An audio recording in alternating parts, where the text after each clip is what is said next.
नमस्कार, कैसे हैं आप लोग। चलिए, तो आज का हमारा टॉपिक है plant kingdom bio. Class 11th की बुक हम लोगों ने 2 चैप्टर पढ़ लिया था। पहला पढ़ा था क्या, diversity in the living system, ठीक ना, लिविंग वर्ल्ड, वही पढ़ रहे थे। द लिविंग वर्ल्ड था पहला चैप्टर, और दूसरा हम लोगों ने पढ़ा बायोलॉजिकल क्लासिफिकेशन, जिसमें वो सारे क्लासिफिकेशन कैसे कि विटकर के कि Monera, Protista, fungi, Plantae, Animalia सब पढ़ डाले थे हम लोग, और सवाल भी लगा डाले थे। सवाल सारे हो गए थे ना, सारे सवाल हम लोगों ने किए थे, और हमने कहा था कि कुछ बातें एकदम अच्छे से आप याद रखिए। तो वो याद है कि नहीं, वो अभी कुछ देर में पूछेंगे, आप बताइएगा, ठीक ना। तो आज का जो टॉपिक है वो है plant kingdom, chapter number 3 plant kingdom. Book निकालिए और आराम से पढ़िए, देखिए इसमें क्या जो है दिया हुआ है, ठीक है।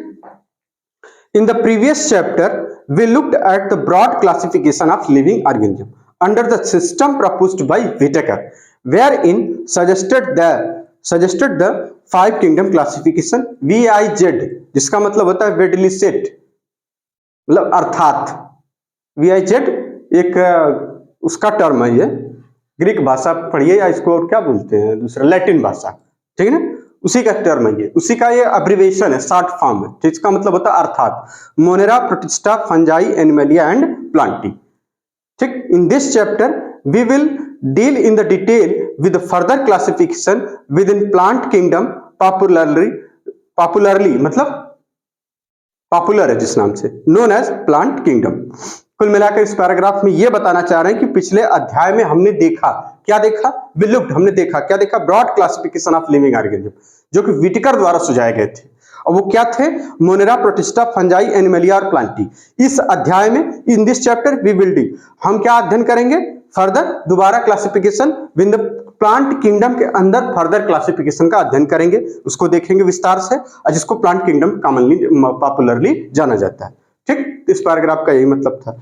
आगे बता रहे हैं, we must stress here that our understanding of the plant kingdom has changed over time, ठीक ना, बात को समझिएगा।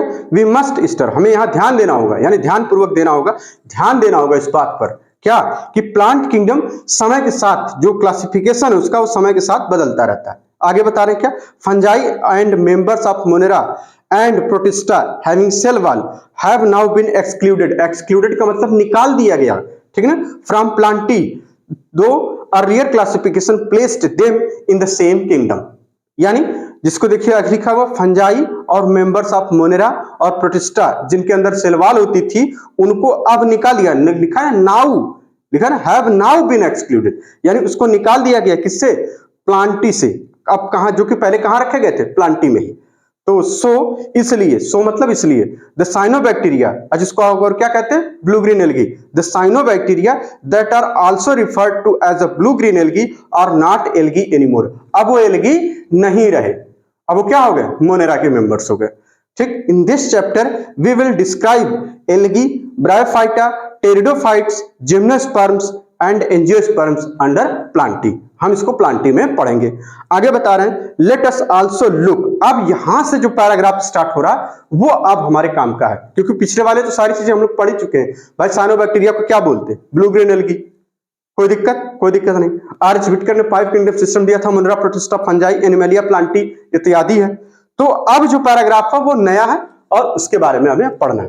कह रहे हैं लेट अस लुक, आइए हम देखते हैं classification within angiosperm, angiosperm का क्लासिफिकेशन, ठीक है ना, to understand the some of the concern that influenced the classification system, मतलब अब आप यहां पे कुछ देखेंगे, हम लोग क्लासिफिकेशन विद इन एंजियोस्पर्म देखेंगे और उस बात को समझेंगे, किसको, सम कंसर्न, कंसर्न मतलब कुछ बिंदुओं को, ठीक है ना, दैट जो इन्फ्लुएंस करते हैं क्लासिफिकेशन सिस्टम को, क्लासिफिकेशन इन्फ्लुएंस मतलब प्रभावित, ठीक है ना, जो प्रभावित करते हैं क्लासिफिकेशन सिस्टम को, कैसे, the earliest system of classification used, अब क्लासिफिकेशन विद इन एंजियोस्पर्म में हम लोग पढ़ रहे हैं, द अर्लीस्ट क्लासिफिकेशन, अर्लीस्ट मतलब पुराने जमाने वाला, system of classification used only gross superficial morphological characters such as habitat, colors, number and shape of leaves etc etc जिसको बोलते हैं, they were based mainly on vegetative characters और on the endoecium structure। ये system किसने दिया था, Linnaeus ने दिया था। Such system were artificial. इस सिस्टम का नाम क्या था? Artificial. They separated the closely related species since they were based on few characters. Also, the artificial system gave equal weightage to the vegetative and sexual characteristics. This is not acceptable since we know that often vegetative characters are more easily affected by environment. अब यहां से दूसरी बात जो बता रहे हैं वो आर्टिफिशियल सिस्टम, वो नेचुरल क्लासिफिकेशन। तो अब तक हमने जितना पढ़ा आर्टिफिशियल सिस्टम ऑफ क्लासिफिकेशन, हम क्या पढ़ रहे हैं? चैप्टर 3 प्लांट किंगडम, अ क्लासिफिकेशन विद इन एंजियोस्पर्म। पहला क्लासिफिकेशन है artificial.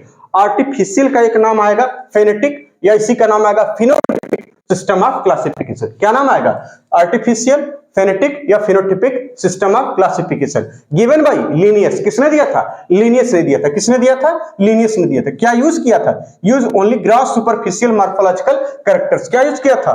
Gross superficial morphological characters, जैसे habitat, colour, number and shape of leaves, इसका इस्तेमाल किया था। ये क्या करता है? सेपरेट्स करता है क्लोजली रिलेटेड स्पीसीज को। और किस पे बेस्ड है? कह रहे मेनली बेस्ड ऑन। अगर पूछा जाए तो क्या बताएंगे आंसर, है ना? देखिए एक शब्द इस्तेमाल किया गया मेनली बेस्ड ऑन। अगर कहेंगे मेनली बेस्ड ऑन, कहेंगे वेजिटेटिव कैरेक्टर्स या फिर एंडोस्टियम स्ट्रक्चर यानी सेक्सुअल कैरेक्टर।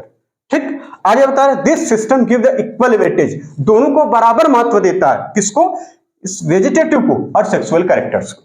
ठीक, लेकिन ये सिस्टम एक्सेप्टेबल नहीं रहा, मतलब मान्य नहीं है। अब this system is not acceptable because vegetative characters are easily affected by environment. क्योंकि जाहिर सी बात है वेजिटेटिव कैरेक्टर्स मींस होता है क्या? लीफ कैसी है, लीफ के स्ट्रक्चर्स कैसे हैं, फ्लावर्स कैसे हैं, ये समय के साथ, अभी इतना जल्दी तो नहीं, लेकिन हाँ इन्वायरमेंट के साथ वो बदल सकते हैं। इसलिए अगर इसकी बेसिस पर आप क्लासिफिकेशन करेंगे तो होगा आगे जाके वो गड़बड़ हो जाएगा। ठीक है ना? ये रहा आर्टिफिशियल सिस्टम ऑफ क्लासिफिकेशन के बारे में। इसको नोट कर लीजिए पहले तो यहां तक। फिर से देखिए artificial system of classification is given by Linnaeus. Artificial को क्या बोला जाएगा? फेनेटिक या फिर फेनोटाइपिक। क्या यूज किया उन्होंने? Gross superficial morphological character. Gross superficial ऊपर वाली चीजें, सारी चीजें, जैसे हैबिटेट क्या है, कलर क्या है, number and shape of lips क्या।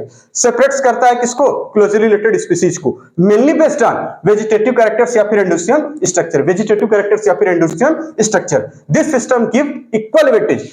This system give equal weightage. This system give equal weightage. किसको? To vegetative and sexual character. To vegetative and sexual characters. This is not acceptable. क्यों acceptable नहीं था? Because vegetative characters are easily affected by environment. एकदम एक एक line याद होनी चाहिए। मामला नीट का है थोड़ा, है ना? तो इसको नोट करिए, फिर आते चलते हैं नेचुरल सिस्टम ऑफ क्लासिफिकेशन। इसको नोट कर लीजिए।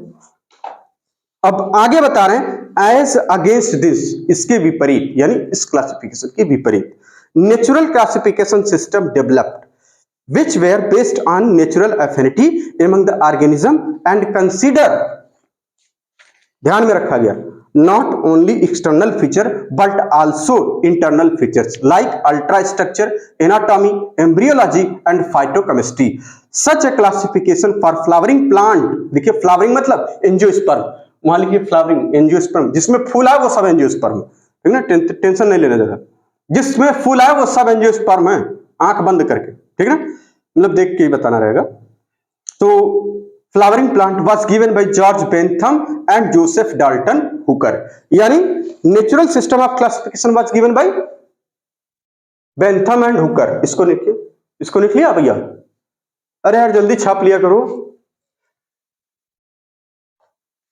चलिए हेडिंग डालिए नेचुरल सिस्टम ऑफ क्लासिफिकेशन, और फिर उसकी बात लिखिए, एक एक लाइन याद होनी चाहिए,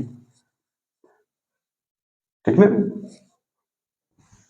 सब पूरा कर देंगे चाहे जैसे, हर हाल में एकदम, जो ठान लिए तो ठान लिए एकदम। चलिए दूसरी हेडिंग है natural system of classification.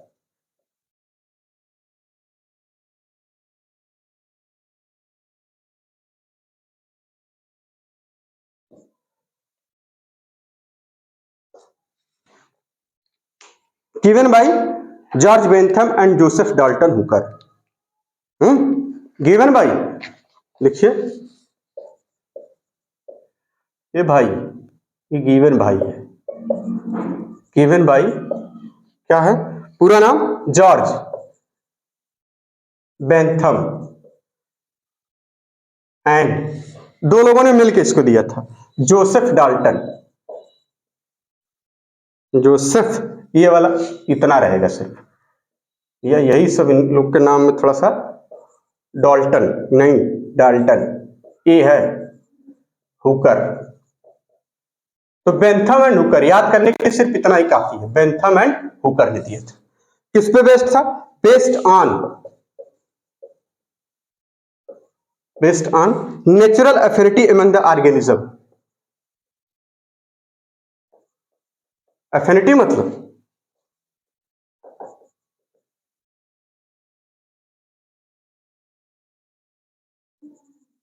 among the organism, ठीक है। कैरेक्टर्स, नेचुरल कैरेक्टर्स पे बेस्ड था among the organism। आगे बता रहे, लार्ज नंबर ऑफ ट्रेट्स में कंसिडर किया गया था, लार्ज नंबर ऑफ ट्रेट्स, ये सवाल पूछा गया था, आर कंसिडर्ड। आगे बता रहे हैं, इसमें और क्या कंसिडर किया गया था? कंसिडर्ड एक्सटर्नल फीचर और साथ ही साथ एक्सटर्नल फीचर्स, और साथ साथ क्या, इंटरनल।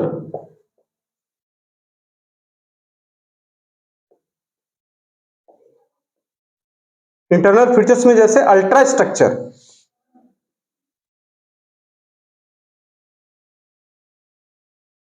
एनाटॉमी,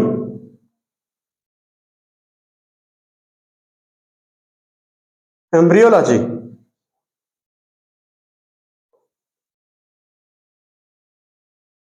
और क्या, फाइटोकेमिस्ट्री।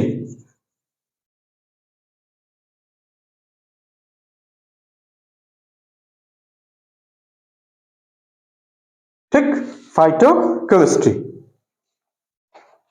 ये लगा लीजिएगा, इसको भूल गए हैं, केमिस्ट्री, इस पे बेस्ड था।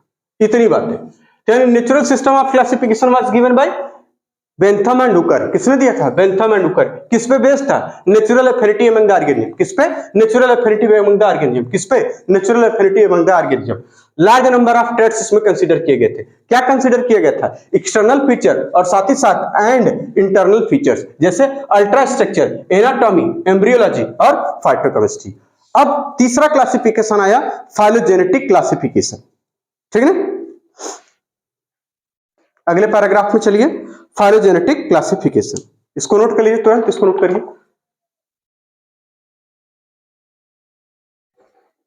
एट प्रेजेंट मतलब अब जो मॉडर्न जमाने में चल रहा है वो क्या है?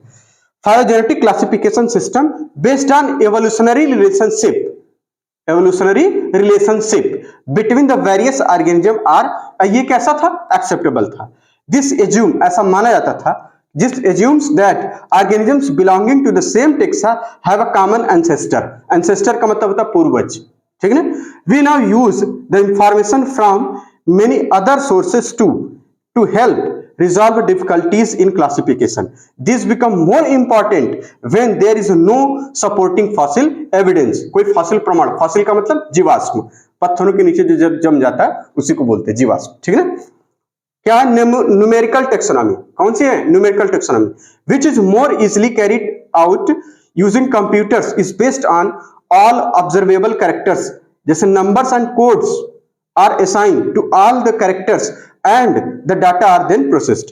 In this way, each characters is given equal importance at the same time hundreds of character can be considered। उसके बाद बता रहे साइटोटेक्सोनॉमी क्या थी, यानी सेल वाली, that is based on cytological information like chromosome का नंबर, स्ट्रक्चर और बिहेवियर। और आखिरी में बता रहे हैं एक होता है कीमोटेक्सोनॉमी, that use the chemical constituents of the plant to resolve confusion are also used by taxonomists these days लिखा है, ठीक है? तो अगली हेडिंग क्या हो जाएगी? Phylogenetic system of classification. अब किसने दिया था? ये नहीं दिया हुआ, तो क्वेश्चन में जो आया था उन्हीं का नाम लिख दीजिए। बहुत पुराने जमाने में आया था, अब तो नहीं आता है सब। किसने दिया ये सब कहां आता है? लेकिन लिख लीजिए, होता है ना, नोट को खूब सजा वजा के रखने के लिए काम आता है। मतलब ये रहे कि यार हमने भी खूब बढ़िया से देखो पढ़ा था। 10 साल बाद छोटे जो है जो रहेंगे भाई बहन आपके, उनको बताने का काम आएगा ना, देखो हमने भी एनसीईआरटी को ऐसे पढ़ा था। वही वाली बात लिखिए, फाइलोजेनेटिक या एवोल्यूशनरी, ठीक है, क्लासिफिकेशन सिस्टम। तीसरा है फाइलोजेनेटिक क्लासिफिकेशन सिस्टम।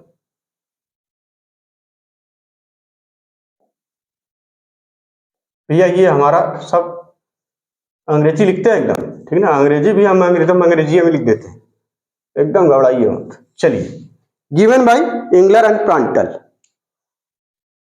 नहीं दिया एनसीईआरटी में लेकिन लिख लीजिए, ठीक है, लिख इतना लिख, एक लाइन पढ़ा लेने शायद वो कुछ जाएगा नहीं दोस्त। गिवन बाय, ये बेर बेर ऐसे कहीं बन जाता है, और रहो नशे में दिन रात। इंगलर एंड प्रांटल, ठीक, इन्होंने दिया था। और बेस्ड किस पे है ये, तो बेस्ड ऑन एवोल्यूशनरी, ठीक, रिलेशनशिप। अभी बता रहे हैं इसका मतलब between organism,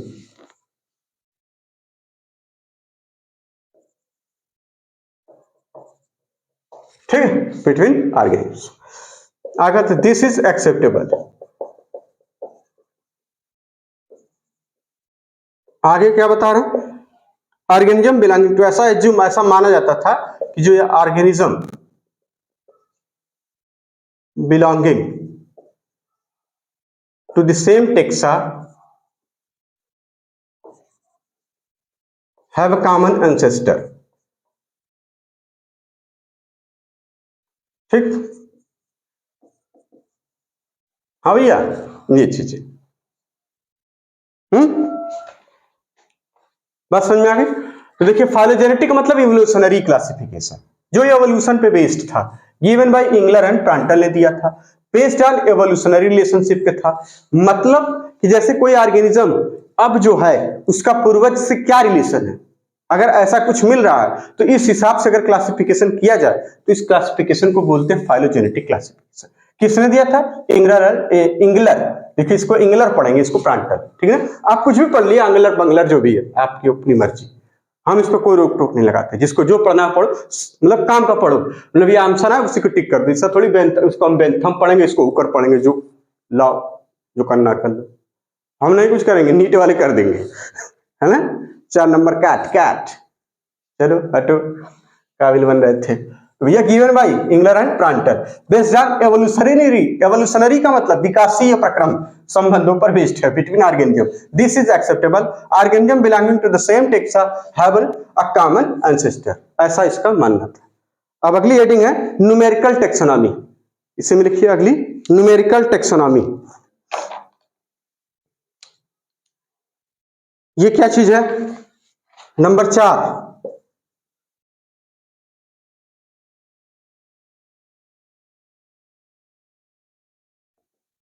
numerical taxonomy.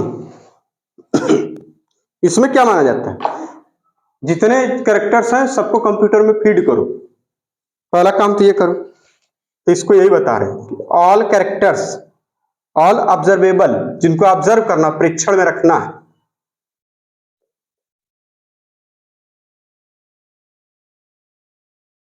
Characters, ठीक, आर कंप्यूटर बेस्ड।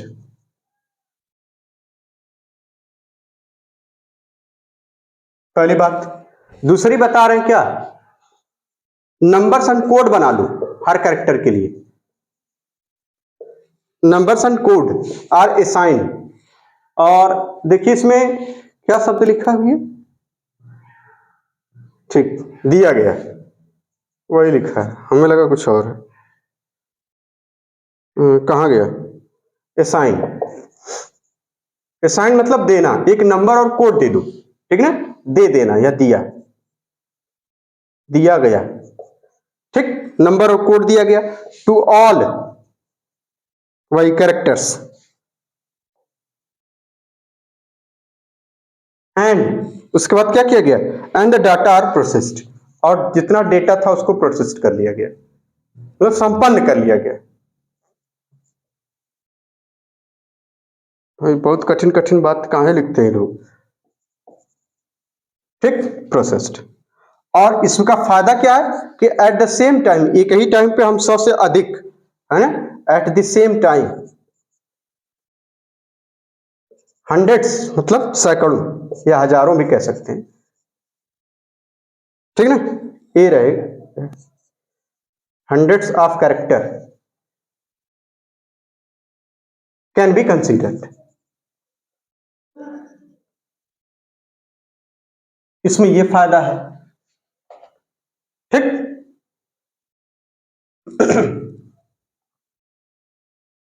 ठीक है, ये फायदा। न्यूमेरिकल टेक्सोनॉमी क्या होती है कि यानी कि कंप्यूटर में सारे कैरेक्टर्स को आप एक नंबर और कोड के हिसाब से सेट कर दीजिए, बस यही काम करना है। यानी ऑल ऑब्जर्वेबल कैरेक्टर जितने आपको परीक्षण में रखने हैं उनको सबको क्या करिए, कंप्यूटर बेस्ड कर दीजिए, यानी एक नंबर और कोड्स दे दीजिए उनको, सभी कैरेक्टर्स को, और जितने डेटा है उनको संपन्न यानी रख लीजिए आराम से। अब आप क्या करेंगे, आप मिलान करेंगे, जो भी पौधा देखे अरे ये वाला कैरेक्टर आपने क्लिक करके डाला, अरे ये तो ये वाला है, क्लासिफिकेशन आसान हो गया। तो यानी एट दिस, यानी एट द सेम टाइम, यानी आप हंड्रेड्स ऑफ कैरेक्टर आप एक ही बार में ध्यानपूर्वक कंसिडर्ड रख सकते हैं, ध्यान में रख सकते हैं, ठीक है। आगे अब अगली हेडिंग है साइटोटेक्सोनॉमी, इसको नोट करिए जल्दी, साइटोटेक्सोनॉमी मिटा दें।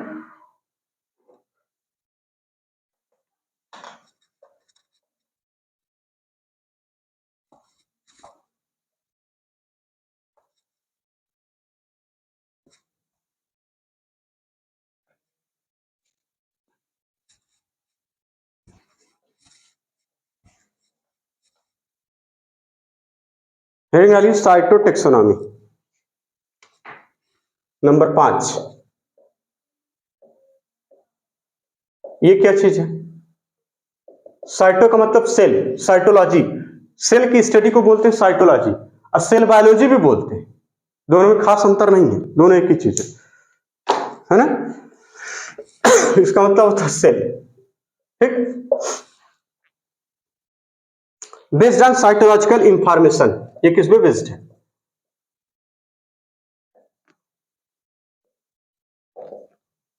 साइटोलॉजिकल इंफॉर्मेशन,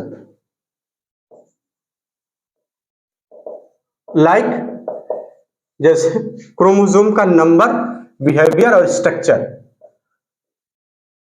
क्रोमोसोम का नंबर, स्ट्रक्चर और बिहेवियर, इस पे बेस्ड, ठीक है। यानी साइटोटेक्सोनॉमी का based on cytological information, cell के अंदर क्या इंफॉर्मेशन है, क्रोमोसोम के नंबर के बेसिस पे भी क्लासिफिकेशन किया जाएगा, तो हो जाएगा साइटोटेक्सोनॉमी। आखिरी बात कीमोटेक्सोनॉमी,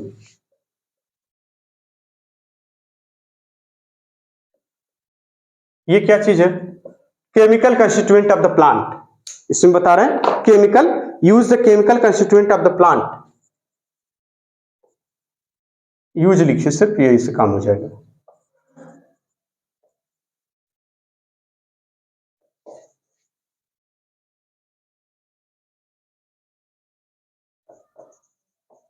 ऑफ द प्लांट, ठीक। टू रिजॉल्व द कंफ्यूजन, अगर आपको ज्यादा दिक्कत है तब बात से लिखे हैं कंफ्यूजन अगर और ज्यादा है तो इसी को करिए। केमिकल कंस्टिट्यूएंट देख लीजिए, सेल के, भाई जाहिर सी बात है सेल वाल अलग अलग अलग अलग से बनी होगी, किसी में अगर काइटिन की बनी है तो सब फंजाई हो गए, किसी में वो नाग नाम डैप, अरे मतलब वो मोनेरेंस हो जाएंगे, ठीक है ना, सेलुलोजिक नहीं होगा लेकिन पॉलीसेकेराइड प्लस अमीनो एसिड्स, और वो अमीनो एसिड्स नाग नाम और डैप, है ना, N acetyl glucosamine, N acetyl muramic acid, N acetyl dopamine, dopamine नहीं कुछ और था याद नहीं आ रहा, तो उससे होता है ना, तो ये इसकी जरूरत नहीं पड़ेगी, तो कंफ्यूजन, तो ऐसे वाली क्लासिफिकेशन कर लेंगे तो ये क्या हो जाएगा, इसको बोला जाएगा कीमोटेक्सोनॉमी, ठीक। तो नोट एक लिख दीजिए, नोट, ये जो नोट में लिखिए numerical taxonomy,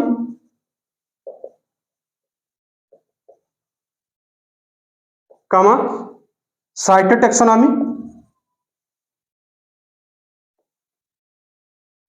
and कीमोटैक्सोनॉमी।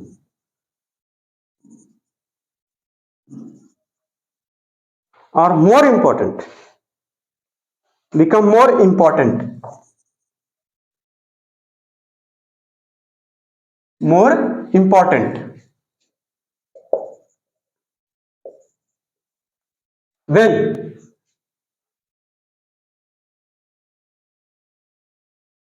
there is no supporting of fossil evidence।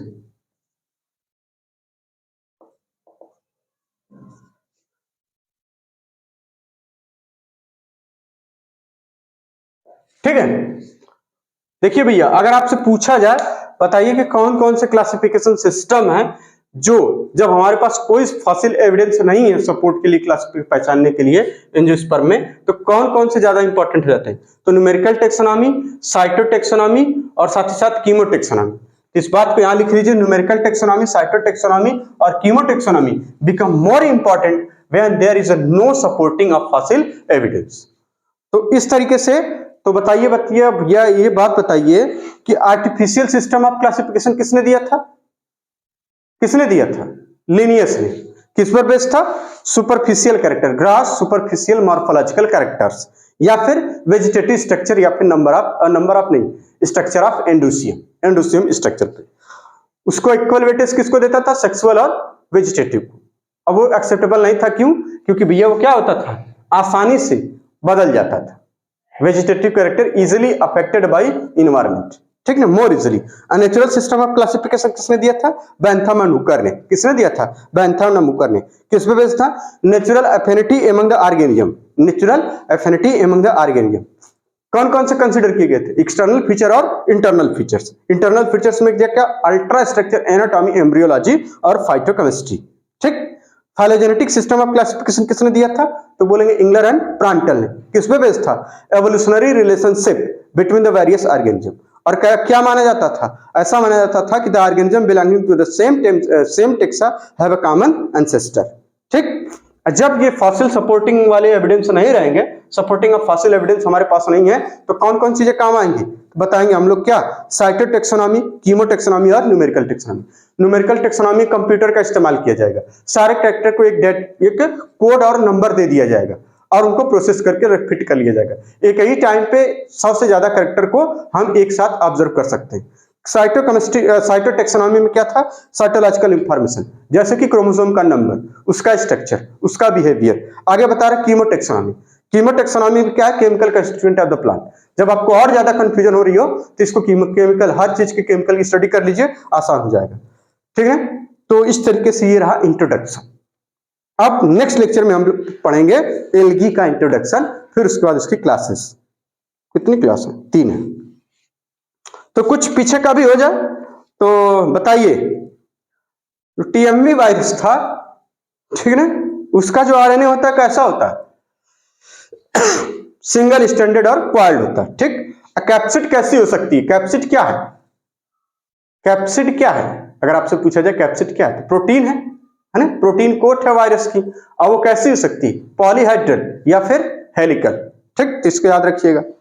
और टीओडिनर ने क्या खोजा था? फ्री आरएनए, है ना, लैक्ट प्रोटीन कोट। अब कौन सी डिजीज होती थी? Potato spindle tuber disease. Priyansh क्या करता था भैया? ये कैटल्स में यानी एक डिजीज काज करता था। उस डिजीज का एक पहली बात, प्रियांश क्या है? केवल एबनॉर्मली फोल्डेड प्रोटीन है और साइज सिमिलर टू वायरस है। ठीक। आगे बता रहे हैं ये कैटल्स में डिजीज काज करता है, जैसे बोवाइन स्पॉन्जिफॉर्म इंसेफेलोपैथी। क्या हो जाता है? BSE, commonly called mad cow disease. आगे बता रहे हैं ठीक इसी तरीके से जो मानव में होती है वो क्या होती है? CR Jacob disease. ठीक है, सीआर को लिखे, पूरा नाम नहीं दिए हैं, खैर कोई बात नहीं। आगे इसी तरीके से सारी चीजें आपको याद रखिए हमेशा। तो हमने बताया था कौन बस से बाहर जाएगा, कोनिडिया और बैसिडियोस्पोर्स। ये कैसे जर्मिनेट नहीं, मतलब कैसे बनते हैं? एक्सोजीनस ओरिजिनेट होती है, यानी ओरिजिनेट प्रोड्यूस्ड एक्सोजीनसली। ठीक। डिटेरोमास्टिस के एग्जांपल बताइए। Alternaria Colletotrichum trichoderma. बैसिडियोमास्टिस की एग्जांपल बताइए। Agaricus Ustilago Puccinia. याद रहेगा? चलिए जब रिवीजन कराएंगे सब एकदम एक एक चीज याद करवाने का, टारगेट भी यही है कि आपको याद रहे, जब आप एग्जाम देने जाएं तो आपको लगे कि एकदम सब दिमाग में धरा है ना। तो नेक्स्ट लेक्चर में एलगी केमिस्ट्री चलती रहेगी, ठीक है ना, छूटेगी नहीं, फिजिक्स भी चलेगी, बायो एकदम कंटिन्यू चलेगी, केमिस्ट्री और फिजिक्स अल्टरनेट चलेंगे, ठीक ना। मिलते हैं नेक्स्ट लेक्चर में एलगी के साथ, धन्यवाद।